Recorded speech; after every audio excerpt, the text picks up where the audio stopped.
معاملے میں آپ دیکھیں نبی پاک علیہ السلام نے ہر معاملے میں کہا ہم نے ان کے طریقوں پر عمل.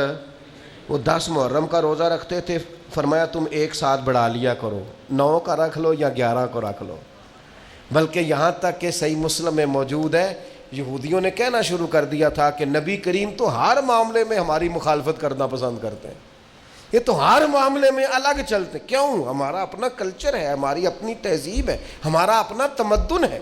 ہم اس دین کے ماننے والے ہیں جو یہ بھی بتاتا ہے سلام کیسے لینی ہے, اور یہ بھی بتاتا ہے کتنی دفعہ لینی ہے, اور یہ بھی کہتا ہے دروازے پہ جانا ہے تو دروازہ کھٹکھٹا کے دروازے کے سامنے نہیں کھڑا ہونا, تھوڑا سا ہٹ کے کھڑا ہونا ہے. اور یہ بھی کہتا ہے کہ کسی کے گھر جانا ہے تو دروازے میں کوئی سوراخ ہو تو اندر نہیں جھانکنا.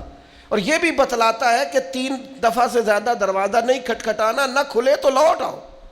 جو دین ایک ایک بات کھول کر بیان کرے, جو یہ بھی بتائے روٹی کمانی کہاں سے ہے,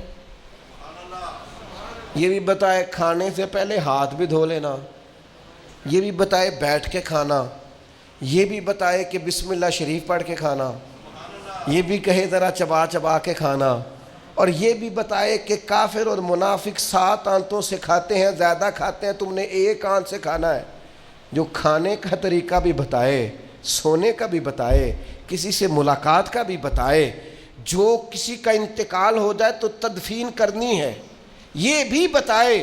اور لوگ چھوڑ کے آ جائیں گے تو قبر میں کیا ہوگا, قبر سے اٹھیں گے تو کیا ہوگا, میدان محشر میں کیا ہوگا, محشر میں میزان کیسے لگے گا, پل صراط کیسے لگے گی, حساب کیسے ہوگا, اللہ کے حضور کھڑے ہوں گے تو سوال کیا ہوں گے, جواب کیا دینے چاہیے.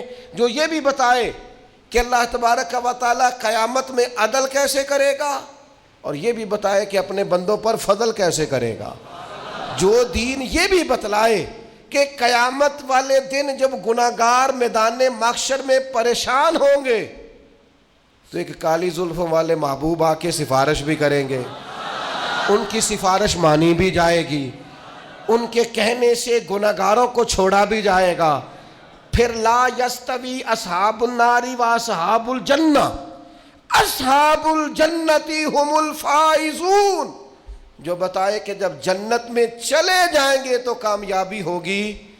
تو جو بچے کے کان میں اذان دینے سے لے کر گھٹی دینے سے لے کر جنت میں جانے تک کا سارا طریقہ جو دین بتائے, پھر اس دین کے ماننے والوں کو ادھر ادھر جانے کی دین اجازت دیتا ہے؟ ہر چیز تمہیں گھر میں بتائی ہے, پھر تھوڑا سا ادھر سے ادھار, تھوڑا سا ادھر سے ادھار. جو فیشن رات کو دیکھ لیا ٹی وی پہ سویرے کر لیا, جو نیا سٹائل آیا وہ چل گیا, جو نیا فیشن آیا وہ.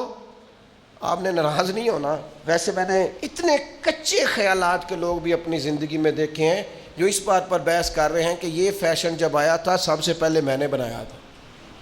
کیا قوم ہے, کیا تبصرہ ہے, کہاں جیتنا چاہتی ہے.